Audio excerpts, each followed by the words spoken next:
In this episode, we take a look at this potential ban of TikTok and consider whether what we're hearing from the politicians on this one really does add up.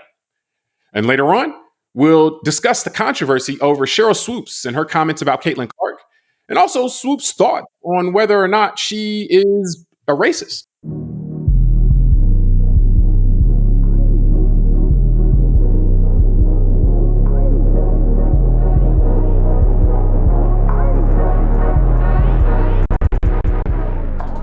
Hello, welcome to the Call Like I See It podcast.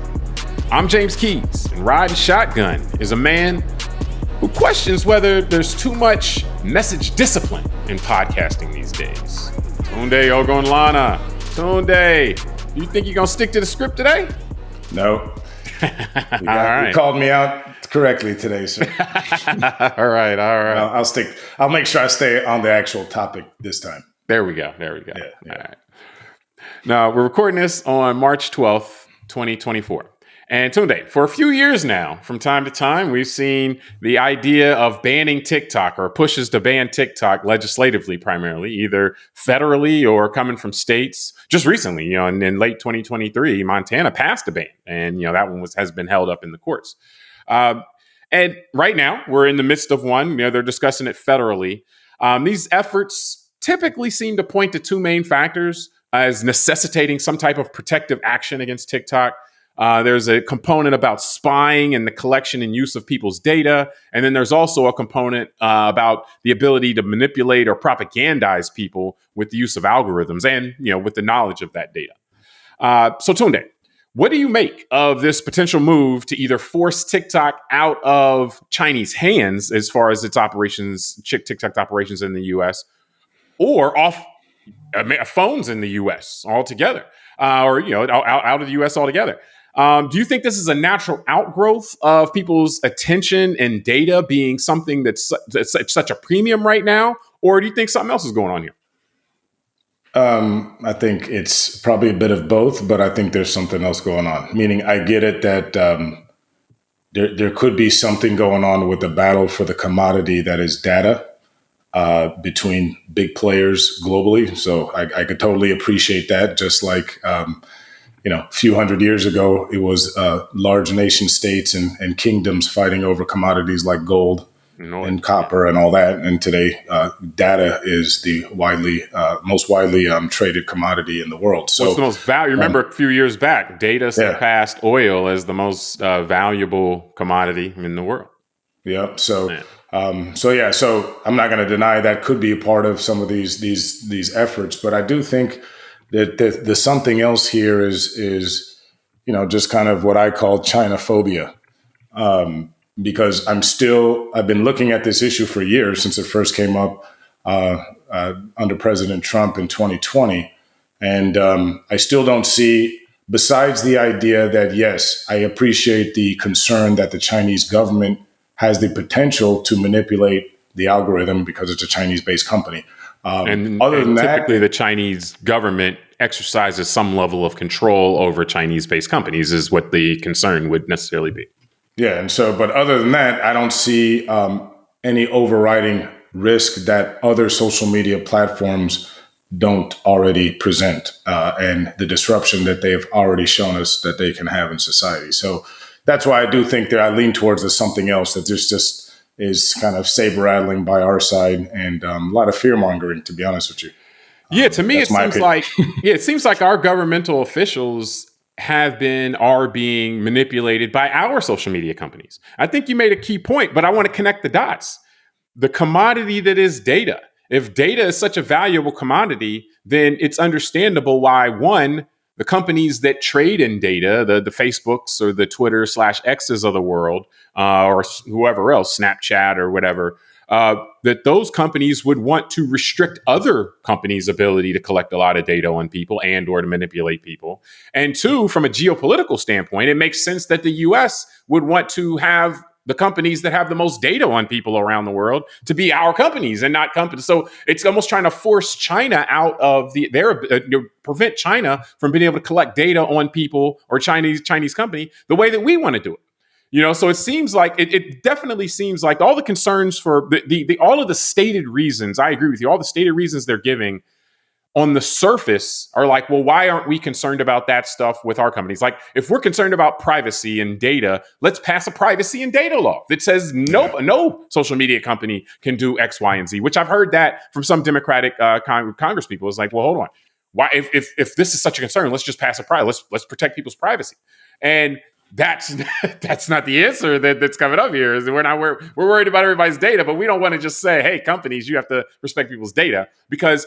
I think that I don't know if our people are being manipulated, if this is wittingly or unwittingly, but I think that this is driven by behind the scenes, either again by Meta and its portals or Twitter manipulating us and our leaders to say, oh, Twitter is the problem, no, not Facebook and Instagram and all these other things.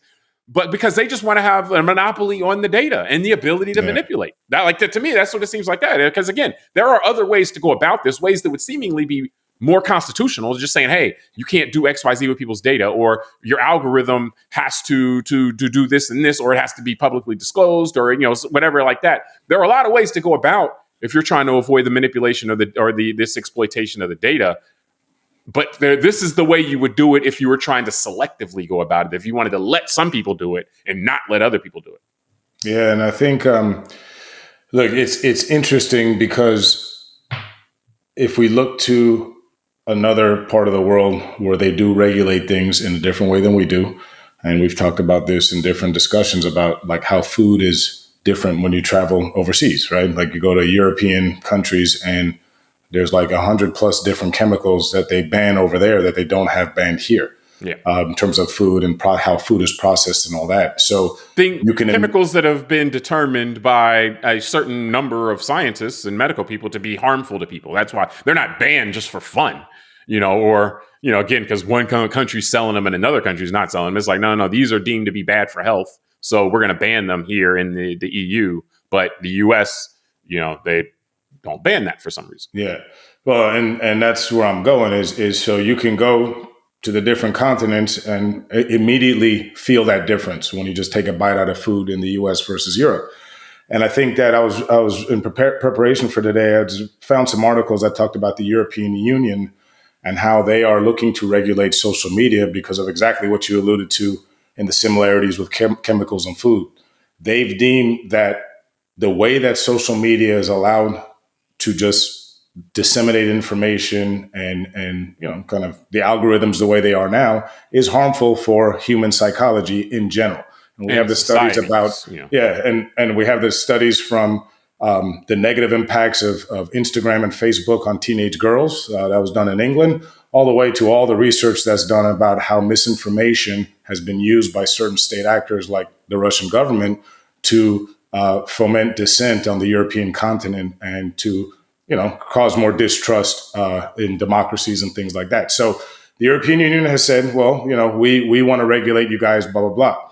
What's interesting is that they asked companies to sign a pledge, and Google, which owns YouTube, Microsoft, which owns LinkedIn, and a few other major ones have signed on to this and are acting like they're going to go in the direction the EU is asking. Twitter, which is now X, Elon Musk has refused to do that. Now, I guess he has a right to, but what I'm getting at is it's the same thing as what's happening with TikTok here. And I just find it interesting how we as Americans, we play this kind of baby face and heels game like it's WWE, where now the baby face is someone like Musk and Twitter for a lot of Americans. They think he's cool because he lets people say whatever they want and he doesn't stop any flow of information, or let's say he stops flow of information that he personally doesn't like, and he disseminates things that he personally is okay with. So he's the king of Twitter, and he makes the decision. And he makes everybody see his tweets, and all that stuff. Exactly, and so, but Americans are being led to dislike the idea of a Chinese company basically being accused of potentially doing the same thing. And what I'm saying is, Elon Musk, you did a good job reminding me in a private conversation. He's South African. He's not even American. Yeah. And so that's what I mean by I feel like this is more of a China phobia thing because we don't know what Elon Musk is using that data, who he's selling it to behind the scenes. We know that he's allowed his Starlink to be used both by the Ukrainians and the Russians during a war. So he's playing all sides himself.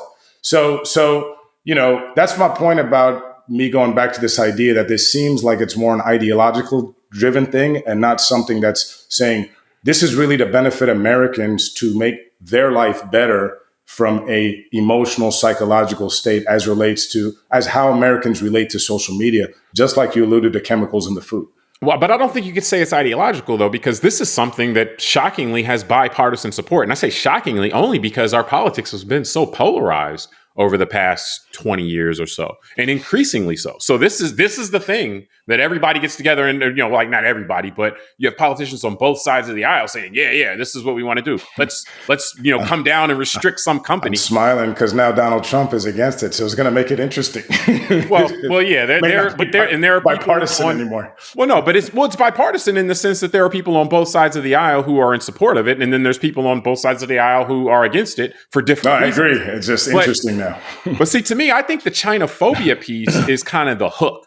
I think that's how they're able to kind of get people on board with this, because what's really happening is it's like, okay, yeah, we can say it's the big bad Chinese as to why this is, or why we need to do this. But I think that's the sleight of hand is what I'm saying. Like the issue that's going on is this is a battle over this is like saying, hey, let's pass a law saying that a Chinese oil company can't drill for oil in the United States. Like that's pretty much what you're seeing here from a fundamental level. And it's like, okay, yeah, we don't want them drilling for oil, this valuable commodity data. We don't want them mining data out of this country.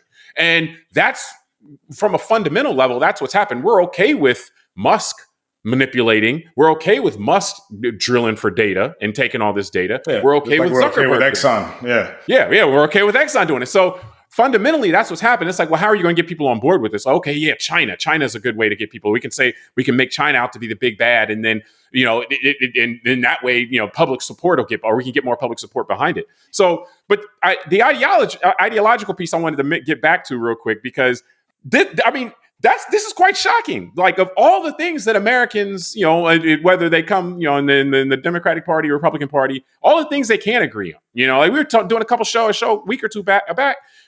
Americans apparently, Republicans no longer agree that Russia doesn't like us. It's like, okay, well, I thought that. I mean, Putin talks about he doesn't like us. So, of all the things we can't agree on, this is what we can agree on now, is having that government have heavy-handed coming down on commerce and business. Like that's what Americans are about now. Tunde, what's going on here? Well, I was doing a joke and say, apparently Putin only doesn't like the woke Americans. So that means the real Americans he likes. So you got to get that straight. And then that makes everyone feel warm and fuzzy. No, but I think, and that's what I was going to say. My point on ideology was exactly that, which is the ideology of fear. You're right. Because and that's what I think about, how we learned, I think generally in the population, I've learned over the years historically that when we had the first U-2 spy plane fly over Russia in the 1950s is when the United States government realized Russia couldn't compete with us at all, because they could just see the landscape and what they had and was like, all right, these guys don't even have manufacturing that can compete with us. Similarly, right now, China's stock market is down about 33% over the last year. They're hemorrhaging their economy. They cannot compete with us for real. Their population, in terms of having 1 billion plus people, yes, they can. If we had a hot war and they sent over 500 million troops, we'd have a problem. But I'm sure that logistically we'd see them coming, because that would be thousands of ships and cargo planes with people in them. So this idea that, I think that's what I mean by the idea of the ideology of fear. Remember, we got scared in the 80s with crack babies and Two Live Crew was going to ruin the world. Remember, I mean, this idea of fear in American politics and in our kind of psychology is not new. So this is another one where I think in a bipartisan way, whether, like you said, intentionally or unintentionally, maybe this is more unintentional, that both parties can find common ground. And maybe there are people that just say, hey, we got to do something bipartisan to make it look in this good. sense, fear is not an ideology, but an emotion. And what you're saying basically is that the human aspect is that Americans from all stripes apparently are able to be made afraid of China. Well, and also remember, China is something you can get a lot of Americans to be afraid of China. But think about this. You made a good point that today's America, not the one you and I grew up in 30 years ago, but today's America you're not punished as a politician by not fear mongering over Russia, right? When we were kids in the 80s and it was under Reagan, imagine if a politician would try to be soft on Russia and appease them. So I think today that's part of it too, is the politicians themselves are scared to not get on board because you don't want to be that politician seen as being soft on China. And so, and I want to say this as I'm talking here, because maybe someone's watching saying, oh, this guy doesn't get it and China's a threat. I know China spies on us. They steal our defense secrets. They do espionage all day on our corporate interests, which is also why I feel like this TikTok thing is a straw man, because it's already been well documented where the Chinese have hacked us extensively. You know, they've hacked Microsoft, they've hacked Facebook, they've hacked Google, they've hacked the CIA, the Defense Department. So the Chinese already got access to our data. and I just find that this hand wringing over this one company, which is a social media company, again, it goes back to this doesn't seem that serious. And the last thing I'll say before I hand it back is the last bipartisan thing we had in recent months was the immigration bill. And that's what I'm saying is it's just interesting that when the parties seem to come together, we have now a slice of the electorate that wants to punish the politicians that are trying to do something bipartisan. So this is all kind of they came together in that instance over fear as well, which is an interesting note. But that didn't go through. That got blown up. Partisanship wasn't enough to get that through, which is bizarre. But I think that, to your point, the idea that China is an adversary is well established. The question is whether this move is fundamentally changing that power balance. And it seems to me, what you want to do, if you really want to protect Americans, trying to target this company in a way that has already, the way Montana did it, was already deemed to be unconstitutional. So now we're going to do it federally. That's still going to be deemed unconstitutional. Trying to do it this way really suggests you're not serious about it. If you want to stop companies from being able to use social media to manipulate, to collect data and exploit it, then you say no company can do it. So the issue is not that China isn't an adversary or that we shouldn't be concerned about what they may want to do or trying to do with TikTok. The issue is going about it this way suggests you're not serious about solving the problem. Just to be clear. Now, the other piece about it, to me, what's interesting is the interdependence of the U.S. and China, in that both countries do right. They're adversarial positions relative to really jockeying for power and dominance around the world, which is understandable. If they want to be a big dog, then obviously we're going to look at them sideways, and they're going to look at us sideways. But at the same time, the countries are so interdependent in the sense that just fundamentally, China makes a lot of stuff. Without us buying it, they have a problem. They have no need to make all that stuff anymore, and a lot of that stuff has been what they've been building their economy based on. Conversely, we need to buy a lot of stuff that we don't make anymore, and so beyond that, I mean, in terms of us funding our government on debt nowadays, or in large part on debt nowadays, there's an interdependence there, and also them using that to continue to finance their operations. So there's a lot of interdependence here, which we don't want to talk about, which we kind of we save that conversation for the quiet, like the serious people have quietly, like, okay, how are we going to do this? In the sense that because the fear piece apparently is such a prime motivator, and China is such a good thing to do that with, that this is just what we get consumed with, when we're talking about this publicly. So, but ultimately, again, it's not really doing something that is fundamentally changing what's happening or what the standing American versus China or whatever. Like, there are ways to do that. And those, whether we beef up our security, whether we protect the privacy of Americans more, things like that we're just not looking at doing right now, either, again, because our leadership has been and is being manipulated by the social media companies who want to continue to do that, or there's just, that people are on board with that. Hey, let's manipulate people. Let's have social media companies being able to manipulate people, but only the ones that we can control, or we feel like we can control at minimum. So last piece. Well, let me jump on that real quick, because I actually wrote a note down, and I'll just say it now because you just hit it. That's what I was going to say, is that what this tells me, and the lack of energy to actually regulate all of these companies to stop messing with our brains and disrupting the narratives in our society and causing young ladies to have more suicidal tendencies and all that kind of stuff, right? To stop that, we should be regulating all of them, just like we regulated tobacco and alcohol and other things that can harm people, right? And so I think you're right. That the reality is that, to me, that this reflects is, unfortunately, we have, because we've allowed this stuff now for the last 20 years, almost a generation of it, we now have people in positions of power who have gotten to that power through the use of this disinformation. And so it goes back to who's going to police the police. It goes back to, like, on a separate topic, just no one seems to like the insider trading that Congress does with the stock market. But yet we can't seem to stop it because they're the ones making the rules and they're benefiting from insider trading. Well, and so now said we've that got more this completely. No one outside of Congress likes that. So, the people in Congress tend to well like said, it, yeah. which is why they aren't passing any rules to. I keep thinking, as we have these kind of conversations, that I need to run for office for some reason. But that's a whole different conversation. That's a different show. But that's what I'm saying. And just to finish off the thought, that's why I want to stop there. Is I'm starting to see the evidence, just like with insider trading, that there's no energy and desire to really clamp down on the ability of social media companies to manipulate people's minds, because a lot of the people in power that have gotten there in the last 10 years have been using these tactics. And they would like to continue to use these tactics, presumably. They just don't want China to use them. They want to collect the data, and they want to be able to try to use the algorithms to manipulate and to whatever. And that can be, again, manipulate and or influence. Like, there's something to, yes, we just want to go after China. China is red meat for people that are fear inclined or whatever. Or, again, China is an adversary. So, hey, maybe it can just be short sighted and say, oh, well, let's go after China for this. Let's not address the overall problem. We can limit the damage. But the thing, and this is the next piece I wanted to get to, kind of the last piece I wanted to get to, is, this is being done in the name of protecting Americans, so to speak, and protecting American interests, which is a worthwhile goal.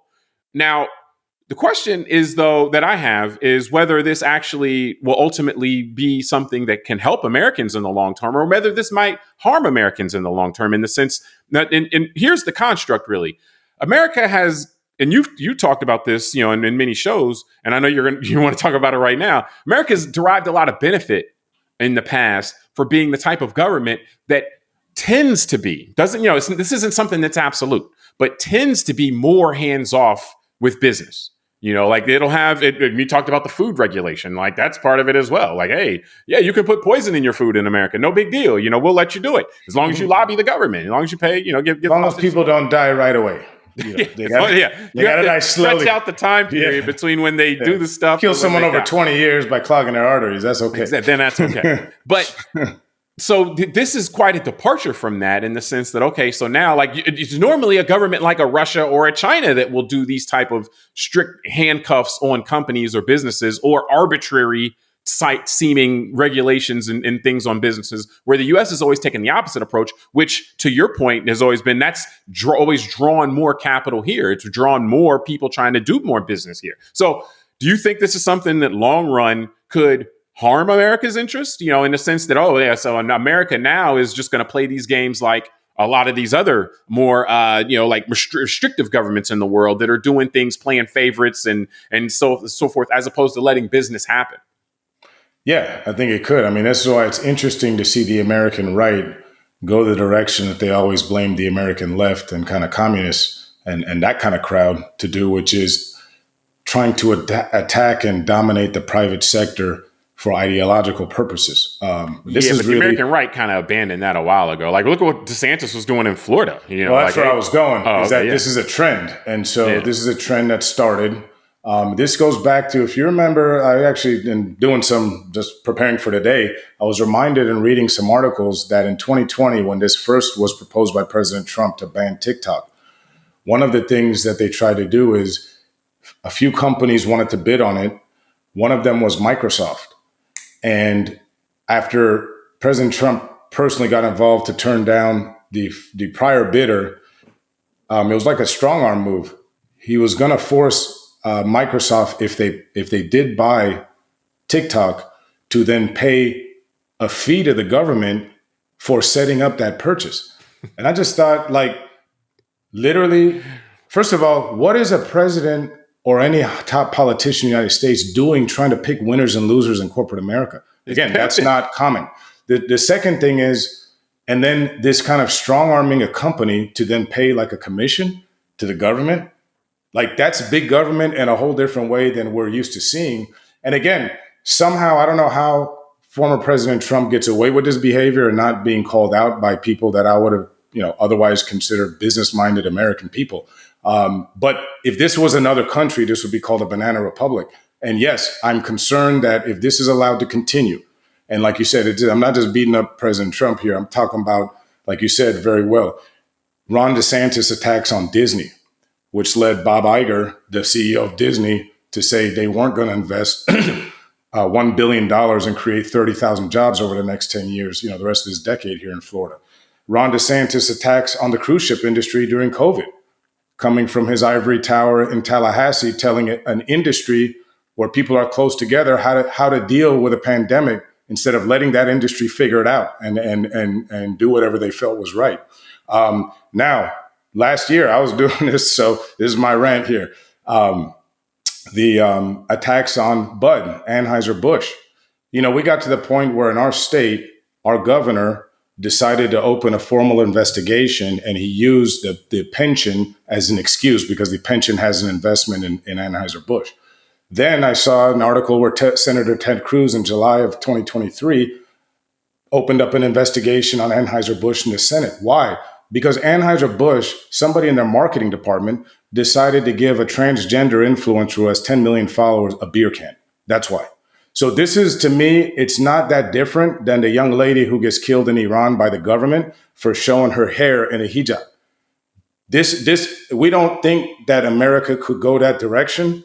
This is why we don't talk about history. There was a time it was in that direction for a certain group of Americans, and it can always come back and be like that for all Americans. So yes, coming in today and seeing that TikTok is being attacked, and then think about this. Now we've got former President Trump saying that they're not to be attacked and that they should be allowed to work. Why? Because his excuse is, I want to damage Facebook.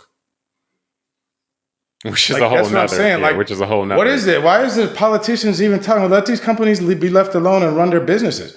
And this is dangerous. Or let's create a regulatory environment that is about the industry and about the risk presented by the industry, and not necessarily. But it's also because Americans don't appreciate that the world's capital is comfortable here because we haven't behaved like that. Because America has strong laws, strong judicial processes that protect corporations, and the political class has traditionally left business alone in that sense. Now, I'm not talking about policy fights over taxation and the corporate tax rate and all that. That is normal stuff for politicians and to deal with because that's public policy. But I'm talking about picking winners and losers based on mergers and acquisitions. Remember when, because Donald Trump doesn't like Jeff Bezos, he totally blocked the Defense Department from allowing Amazon to bid on the cloud thing? Which is something they do very well, by the way. Which is like, hey, maybe we want the best people bidding on this kind of thing. Yeah. Exactly. So that worries me that in the long run, the world's capital could find another home because someone else could make their home attractive to the world's capital. Other countries could say, hey, look, you know what? We'll change our judicial laws. We'll stop behaving differently if you want to send trillions of dollars a year over here. So, I'd say to me, the issue is, and you kind of, you stated but I want to say it more explicitly. The issue is, it's the merger of the kind of political considerations with these type of acts more than anything. Like, I'm okay with discussions on regulations and how we want to regulate companies. I prefer it more industry wide than looking at individual. And looking at individual companies is that to me is where you start looking at it with the side eye, like, hold up, there's something else going on. But if you're talking about regulation, I like the idea of, hey, let's regulate.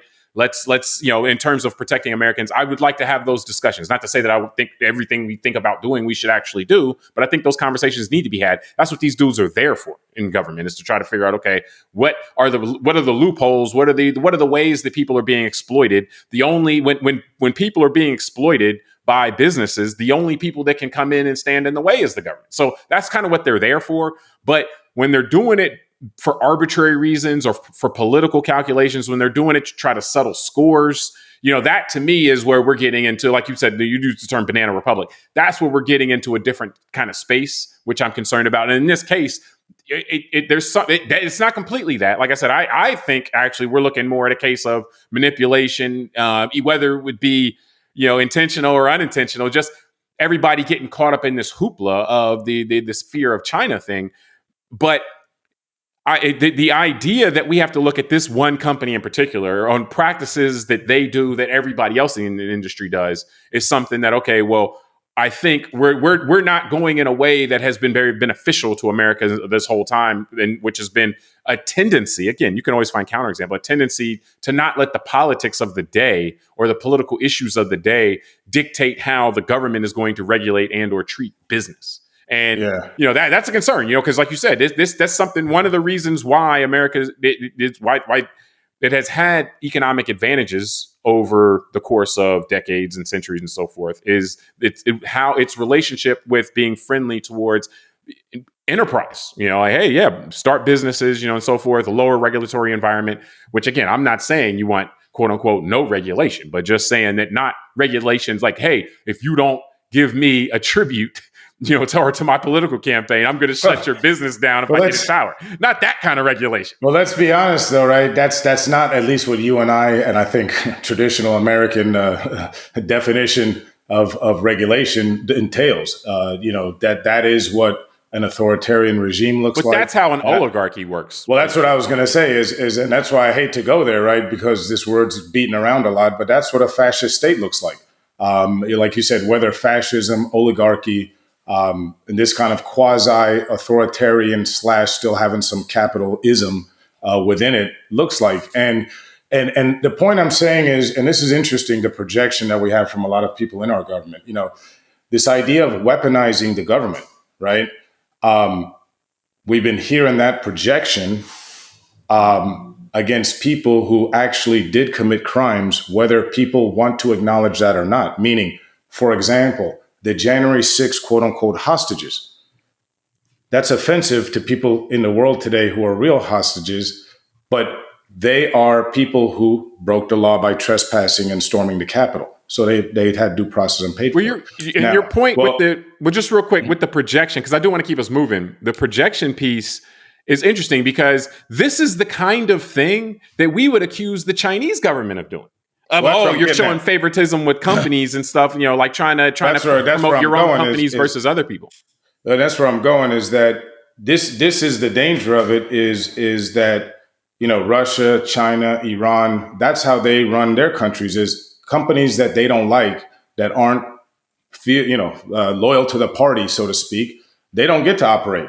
And those people get pushed out of windows, and those people's businesses get shut down, and assets just get confiscated, just like Fidel Castro did when he took over Cuba. Americans say they don't like that, right? Yeah. I mean, and like I said, that's something that we look at, like the reason why, or one of the reasons why, we consider ourselves adverse to the Chinese Communist Party and all that, is that they do stuff like that. So the fact that this is the approach we've taken here, it says a lot. To me, that's why when you see that, that's why you should need to look below the surface and see what's happening. Again, acknowledging that that's a nation that is considered adversarial, and that they are trying to, like you said, they've been hacking our stuff and everything like that. So all of that being true, but with this act in particular and the way we're going about it, is this necessarily, or are we doing what we say we're doing, or is something else happening? And that's really the question that I think people need to ask with this. From here, we'll be back with part 2 of our discussion here shortly.